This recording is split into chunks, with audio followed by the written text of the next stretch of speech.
नमस्कार दोस्तों, फिर से हम लेकर आ गए हैं क्लास 7 का SCRT का अतीत से वर्तमान भाग 2। जानेंगे इसके बारे में। शॉर्ट नोट्स हैं और TRE 4 के लिए बहुत ही महत्वपूर्ण है। इसी से क्वेश्चन 100% बनेगा। चलिए अब देखते हैं। लिखा है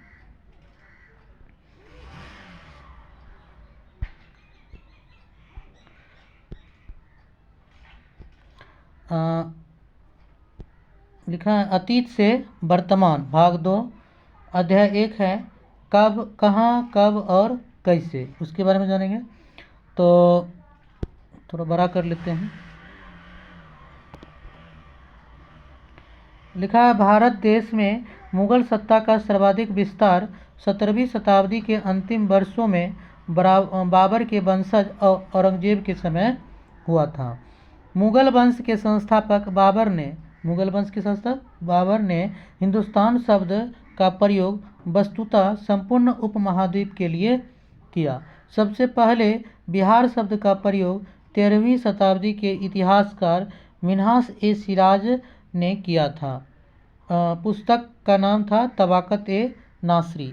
क्वेश्चन पूछ सकता है, यहाँ से बन सकता है कि बिहार शब्द का प्रयोग सबसे पहले किसने किया था, तो इसका नाम हो जाएगा मिन्हाज-ए-सिराज। ठीक ना। इस मिन्हाज-ए-सिराज जो पुस्तक लिखे थे उनका नाम था तबाकत-ए-नासरी। क्या था? तबाकत-ए-नासरी। इस पुस्तक में मोहम्मद गौरी की भारतीय विजय तथा तुर्की सुल्तान के आरंभिक इतिहास की लगभग 1260 ईस्वी तक की जानकारी मिलती है। मिन्हाज ने अपनी इस कृति को गुलाम वंश के शासक नसरुद्दीन महमूद को समर्पित किया था। मिन्हाज-ए-सिराज ने बौद्ध विहार की इस भूमि को अर्ज-ए-बिहार का नाम दिया था।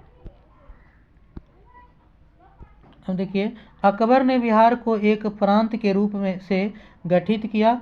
मध्यकालीन भारत का सर्वार्थिक जीवन मुख्यतः कृषि पर आधारित था। सबसे पहले कागज 100 ईस्वी के आसपास चीन में बनाया गया था। कितना? 100 ईस्वी के आसपास चीन में बनाया गया था सबसे पहले कागज। 13वीं शताब्दी के आसपास विज्ञान के क्षेत्र में समुद्री जहाज पर चुंबकीय कुतुबनुमा दिशा सूचक यंत्र का प्रयोग हुआ था। 14वीं शताब्दी में सुल्तान फिर ने फिरोजाबाद दिल्ली में एक मीनार पर अनेक नक्षत्र घड़ियों, एक धूप घड़ी और एक जल घड़ी लगवाया, जिससे समय की सही सूचना दी जा सके। बिहार के प्रसिद्ध हिंदी भक्त कवियों में दरिया साहब का नाम उल्लेखनीय है। इनका जन्म शाहाबाद जिले के एक मुस्लिम परिवार में हुआ। पटना जिले के मनेर के प्रसिद्ध हजरत शरफुद्दीन अहमद प्रमुख सूफी संत थे। अभिलेखागार ऐसा स्थान जहां दस्तावेजों और पांडुलिपियों को संग्रहित किया जाता है दस्तावेज कहलाता है।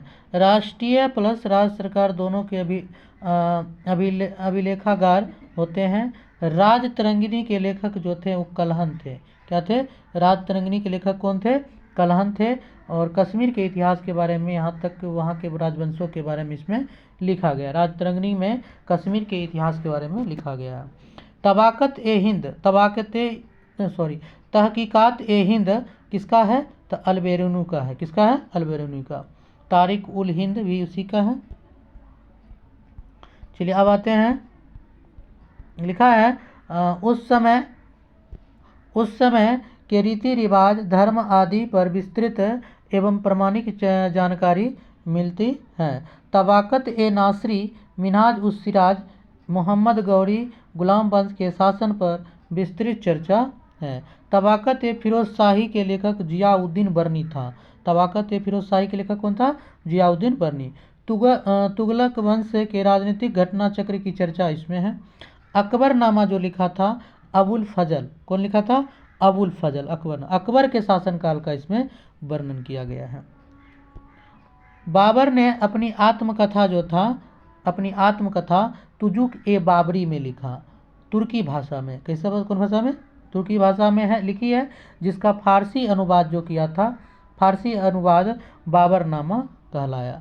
बाबर और जहांगीर दो ऐसे मुगल सम्राट थे जिन्होंने अपनी जीवनी खुद लिखी। ठीक ना, बाबरनामा यानी कौन लिखे? Babur. Ibn Battuta, Ibn Battuta कहाँ का था? मोरक्को का। ये देखिए टीआरई क्वेश्चन है, टीआरई में पूछा गया है।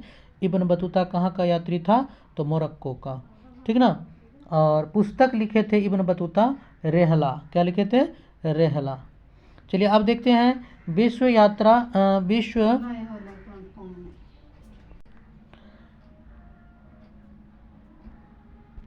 चलिए तो फिर से यहाँ पे हैं हम लोग, लिखा है कि विश्व यात्रा के दरमियान वह मोहम्मद बिन तुगलक के शासनकाल में यह भारत आया था, 14 वर्ष रहा। कौन? Ibn Battuta. दिल्ली के अध्ययन को सिक्कों के अध्ययन को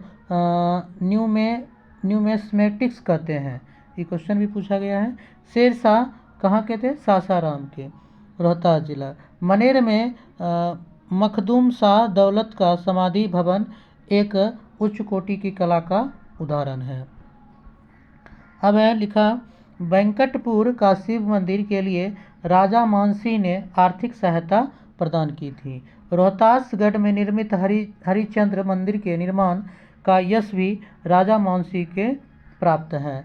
एसामी के बारे में है। एसामी ने अपनी पुस्तक फतह उस सलातानी में लिखा, सुल्तान को दहेली वालों पर संदेह था। इन्होंने मोहम्मद बिन तुगलक के शासनकाल की बात की। दिल्ली से दौलताबाद अपनी राजधानी मोहम्मद बिन तुगलक ने बनाया, जो निश्चित ही जनता के बेवजह परेशान करने वाला फैसला था। मतलब कि दिल्ली से दौलताबाद की राजधानी किसने बना किया था? तो मोहम्मद बिन तुगलक ने किया था। चलिए अब आइए अध्याय 2 है। अध्याय 2 में लिखा है, नए राज्य एवं राजाओं का उदय। राष्ट्रकूट संस्थापक था दंती दुर्ग। कौन था? दंती दुर्ग। राजधानी कहाँ बनाया था? मान्यखेत बनाया था। उसके बाद है विदर्भ महाराष्ट्र का हिस्सा है, कलिंग उड़ीसा में है। बिहार एवं बंगाल के प्रथम शासक गोपाल का चयन प्रजा ने स्वयं गोपाल को राजा चुना। चोल वंश के संस्थापक विजालिया। राजधानी उदयपुर। चिन्ह था बाघ। चलिए अब है कन्नौज के लिए संघर्ष। कन्नौज के लिए संघर्ष लिखा है कि त्रिपक्षीय संघर्ष गुर्जर, प्रतिहार, दक्कन के राष्ट्रकूट और बंगाल के पाल ने किया। लड़ते लड़ते इन तीनों का पतन हो गया। तारीख ए हिंद पुस्तक के लेखक अल्बेरेनू हैं। तारीख ए हिंद पुस्तक के लेखक कौन है? अल्बेरेनू है। सामंतवादी व्यवस्था भूमि के स्वामित्व और उससे संबंधित सेवा वर्ग कुछ शर्तों पर आधारित व्यवस्था को सामंत व्यवस्था कहते हैं। सामंतवादी व्यवस्था में प्रशासन का केंद्र बिंदु राजा होता था। गुर्जर वंश का प्रथम शासक नागभट्ट प्रथम था। गुर्जर वंश का प्रथम शासक कौन था? नागभट्ट प्रथम था। नागभट्ट प्रथम को राष्ट्रकूट शासक